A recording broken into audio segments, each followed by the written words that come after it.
আবু হুরায়রা রাদিয়াল্লাহু তাআলা আনহু থেকে বর্ণিত একটি হাদিস আছে। সেই হাদিসে নবী সাল্লাল্লাহু আলাইহি সাল্লাম বলেছেন, ফুদ্দিলতু আলাল আমবিয়া বিসিত, আমাকে আল্লাহ রাব্বুল আলামিন অন্যান্য নবী রাসূলদের চাইতে 6টি বিষয়ে বিশেষ শ্রেষ্ঠত্ব দিয়েছেন, বিশেষত্ব দিয়েছেন, মর্যাদা দিয়েছেন। এটা অন্য কাউকে দেয়া হয়নি। আমাদের নবী সাল্লাল্লাহু আলাইহি সাল্লামের সেই আল্লাহ প্রদত্ত 6টি বিশেষত্ব কি, যেটা অন্য নবী রাসূলদেরকে দেয়া হয়নি?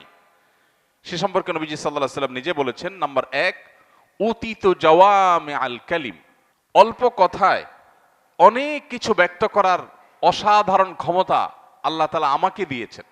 এই জন্য নবী করিম সাল্লাল্লাহু আলাইহি সাল্লামের ছোট ছোট হাদিস, মাত্র 4 শব্দ, 6 শব্দ, 8-10 শব্দের হাদিস, এটার ব্যাখ্যায় শত সহস্র পৃষ্ঠা করা যায়। তার বহু হাদিস আছে যেগুলো এতটাই মৌলিক যে ওই একটা হাদিসের মূলনীতির আলোকে হাজার হাজার মাসআলা উদ্ঘাটন করা যায়, আবিষ্কার করা যায়। এরকম তাকে স্বল্পভাষী, অল্প কথার ভিতরে বহু কিছু বুঝায় দেওয়ার অসাধারণ ক্ষমতা আল্লাহ তাআলা তাকে দিয়েছেন, যেটাকে জাওয়ামিউল কালিম বলা হয়। এই জন্য নবী সাল্লাল্লাহু আলাইহি সাল্লাম খুব বেশি কথা বলতেন না, মৌলিক কথা বলতেন। তিনি নামাজের পর সাহাবীদের উদ্দেশ্যে যে কথাগুলো বলতেন, খুব অল্প কথা বলতেন। বিভিন্ন হাদিস আছে যে হাদিসগুলো আবৃত্তি করতে গেলে, পাঠ করতে গেলে বা বলতে গেলে বক্তব্য আকারে দেখা যায় যে সেগুলো দিতে, বক্তব্য হিসাবে পেশ করতে 2 মিনিট লাগে, 3 মিনিট লাগে। সবচেয়ে দীর্ঘ যে হাদিসটা পাওয়া যায় বুখারীর, সবচেয়ে দীর্ঘ, পুরো পৃষ্ঠাব্যাপী, এটাও যদি আপনি মুখে বক্তব্য আকারে উপস্থাপন করেন তাহলে সর্বোচ্চ 5 থেকে 7 মিনিট লাগবে। বিদায় হজের যে ভাষণ ঐতিহাসিক, এটাও যদি অনলাইনে দেখেন তাহলে দেখবেন পুরো ভাষণের যে আরবির মূল টেক্সট, এই টেক্সটটা যদি আপনি পড়ে শোনান বা বক্তব্য আকারে কোথাও উপস্থাপন করেন তাহলে পুরাটা পেশ করতে আপনার কয়েক মিনিট সময় লাগবে। আমরা যেখানে নবী সাল্লাল্লাহু আলাইহি সাল্লামের একটা হাদিসের ব্যাখ্যা 2-4 ঘন্টা করে শেষ করতে পারি না, মুহাদ্দিসগণ, হাদিস বিশারদগণ শত শত নয়, হাজার হাজার পৃষ্ঠা লিখে যেখানে নবী সাল্লাল্লাহু আলাইহি সাল্লামের হাদিসের ব্যাখ্যা করে শেষ করতে পারেন না, সেখানে নবী করিম সাল্লাল্লাহু আলাইহি সাল্লামের সারা জীবনের বক্তব্য দেখা যায় 2 মিনিট, 3 মিনিট, 5 মিনিট, 10 মিনিট, বাস। অথচ এই সামান্য সময়ের বক্তব্যে একটা সমাজ গঠন করেছেন, একটা জাতি গঠন করেছেন, একটা বিশ্ব, নতুন বিশ্ব উপহার দিয়েছেন, গোটা বিশ্বের পট পরিবর্তন করে দিয়েছেন, আমল চেঞ্জ করে দিয়েছেন, আরবের যাযাবরদেরকে পৃথিবীর শাসকে পরিণত করে দিয়েছেন, তাওহীদ প্রতিষ্ঠা করেছেন, শিরক বিতাড়িত করেছেন, গোটা পৃথিবীকে পবিত্র করে ছেড়েছেন। তার এই সামান্য সামান্য ছোট ছোট যে সমস্ত হাদিস আছে, এই সমস্ত হাদিসগুলো দ্বারায়। এই জন্য তিনি বলেছেন, আল্লাহ রাব্বুল আলামিন আমাকে স্বল্পভাষী, অল্প কথায় অনেক কিছু বোঝাবার, ব্যক্ত করবার অসাধারণ এক ক্ষমতা দিয়েছেন, যেটা আগের যুগে কোন নবী রাসূলকে এরকমটি দেওয়া হয়নি। নাম্বার 2, তিনি বলেছেন ওয়ানুসিরতু বির-রুব, আল্লাহ রাব্বুল আলামিন আমাকে ব্যক্তিত্বের প্রভাব দিয়ে সাহায্য করেছেন।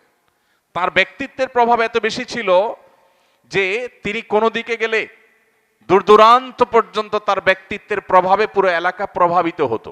তার দিকে তাকালে অনেক অমুসলিম শুধুমাত্র তার ব্যক্তিত্বের প্রভাবে ইসলামে চলে আসতো। আল্লাহ রাব্বুল আলামিন তাকে এরকম অলৌকিক এক অসাধারণ ব্যক্তিত্ব দিয়েছেন, যেটা সাধারণত অন্য কাউকে, কোন নবী রাসূলকে দেয়া হয়নি। তার রবের কারণে, তার ব্যক্তিত্বের কারণে, তার ব্যক্তিত্বের ভারের কারণে, তার ভাব এবং গাম্ভীর্যের কারণে দেখা যেত অন্যরা খুব সহজে প্রভাবিত হতো। নাম্বার 3, তিনি বলেছেন ওয়াহিল্লাত লিয়াল গানাইম, আপনারা কোরআনে কারীমে আদম আলাইহিস সালামের ছেলে হাবিল এবং কাবিলের ঘটনা কোরআনে কারীমে পড়ে থাকবেন, যে হাবিল এবং কাবিল উভয় ভাই আল্লাহর কাছে কিছু নজরানা, কিছু জিনিস আল্লাহর রাহে দান করেছেন, কিছু খাবার পাহাড়ে রেখে আসছেন। আগের যুগের নবী রাসূলদের জন্য বিধান ছিল আল্লাহর রাস্তায় কিছু দান করলে সেগুলো রেখে আসবে পাহাড়ে, আল্লাহর পক্ষ থেকে এসে আগুন এসে সেগুলোকে ভস্ম করে দিবে। এটাই দানের একটা তরিকা, পদ্ধতি ছিল। এবং অনেক সম্পদ যেগুলো আল্লাহর রাহে দান করা হতো কিংবা যুদ্ধলব্ধ সম্পদ, এগুলো ভোগ করবার অনুমোদন বিভিন্ন নবী রাসূলদের আমলে বা তাদের শরীয়তে ছিল না। নবী সাল্লাল্লাহু আলাইহি সাল্লাম বলেছেন এগুলো ভোগ করার সুযোগ আল্লাহ আমাদেরকে দিয়েছেন। আমরা যুদ্ধলব্ধ সম্পদও ভোগ করতে পারি, তার বন্টন নীতি কোরআনে দেওয়া আছে। আবার আল্লাহর রাস্তায় কোনো কিছু দান করলে সেটা আল্লাহর পক্ষ থেকে গরিবদেরকে দান করার এবং ভালো ভালো খাতে দান করার নির্দেশনা আল্লাহ দিয়েছেন। অর্থাৎ এই গনিমত, এটা ভোগ করবার সুযোগ আমার উম্মতকে দেয়া হয়েছে, আগের যুগে নবী রাসূলদের মধ্যে এটা ছিল না। এরপর 4 নম্বর হলো ওয়াজউইলাত লি আল আরদু তাহুরা ওয়া মাসজিদা, আমার জন্য গোটা পৃথিবীর সকল ভূখণ্ডকে পবিত্র করা হয়েছে, যে কোনো জায়গা যে কোনো মাটিতে আমি নামাজ পড়তে পারি, তায়াম্মুম করতে পারি। এই সুযোগ আল্লাহ তাআলা আমার উম্মতকে দিয়েছেন, যেটা পূর্বের যুগের নবী রাসূলদের জন্য এতটা ব্যাপক সুযোগ বা সুবিধা আল্লাহর দেওয়া শরীয়তে ছিল না। এরপর 5 নম্বর হলো তিনি বলেছেন ওয়া উরসিলতু ইলাল খালকি কাফা, আমাকে গোটা সৃষ্টি জগতের সবার কাছে নবী রাসূল করে পাঠানো হয়েছে। তার আগে যত নবী রাসূল এসেছেন, কেউ কোনো বিশেষ অঞ্চলের জন্য, কোনো দেশের জন্য, কোনো ভূখণ্ডের জন্য, কোনো ভাষাভাষীর জন্য নবী এবং রাসূল হিসাবে এসেছেন। আর মুহাম্মদ সাল্লাল্লাহু আলাইহি সাল্লামকে আল্লাহ তাআলা পাঠিয়েছেন, কোরআনে আল্লাহ তাআলা বলেছেন তাকে পাঠিয়েছেন কাফাতুন নাস, সকল মানুষের কাছে। শুধু মানুষ নয়, জিন জাতির কাছে, গোটা সৃষ্টি জগতের সকলের কাছে নবী এবং রাসূল করে আল্লাহ তাকে পাঠিয়েছেন। এবং সর্বশেষ 6 নম্বর আমাদের আজকের টপিকের সাথে সংশ্লিষ্ট, সেটি হলো তিনি বলেছেন ওয়া খুতিমা বি আন-নাবিয়্যুন, আমাকে দিয়ে নবীদের ধারাকে শেষ করে দেওয়া হয়েছে, পরিসমাপ্ত করা হয়েছে। আগের যুগের নবী রাসূলরা সবাই তাদের পরে কোন নবী আসবেন, রাসূল আসবেন, সেই সুসংবাদ দিয়ে যেতেন। কিন্তু মুহাম্মদ সাল্লাল্লাহু আলাইহি সাল্লামের পরে আর কোন নবী রাসূল আসবে না, তাকে দিয়ে পরিসমাপ্তি ঘটিয়েছেন। এটা ছিল তার বিশেষ মর্যাদা। প্রিয় ভাইরা আমার, এই হাদিসটি সহিহ ইবনে হিব্বানে, সহিহ মুসলিমে বর্ণিত হয়েছে।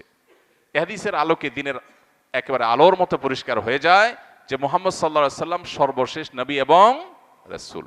প্রিয় ভাইরা আমার, নবী করিম সাল্লাল্লাহু আলাইহি সাল্লামের আরেকটি হাদিস আছে, তিনি বলেছেন আমার এবং আগের যুগের নবী রাসূলদের উপমা হলো একটি ভবনের মতো, যেই ভবনটা খুব চমৎকার করে নির্মাণ করা হয়েছে, প্রতিটা ইট খুব সুন্দরভাবে স্থাপন করা হয়েছে, ভবনটা কমপ্লিট হয়েছে, কিন্তু ভবনের উপরে একটা জায়গায় একটা ইটের জায়গা ফাঁকা আছে। দর্শনার্থীরা দেখে অভিভূত হয়ে যাচ্ছে যে গোটা ভবনটা অত্যন্ত চমৎকার, কিন্তু ভবনের একটা ইট এখনো রাখা হয়নি, অপূর্ণাঙ্গ জায়গাটা খালি আছে। নবী সাল্লাল্লাহু আলাইহি সাল্লাম এই হাদিসের পরে বলছেন যে আমি হলাম আল্লাহ তাআলার সেই রাসূল, যার মাধ্যমে নবুয়ত এবং রিসালাতের যে ভবন আল্লাহ তাআলা আদম আলাইহিস সালাম থেকে নির্মাণ করা শুরু করেছেন, সেটা চূড়ান্ত হয়ে গেছে ঈসা আলাইহিস সালামের মাধ্যমে। একটা ইটের জায়গা বাকি ছিল, সেটা আল্লাহ তাআলা আমার মাধ্যমে পূরণ করলেন।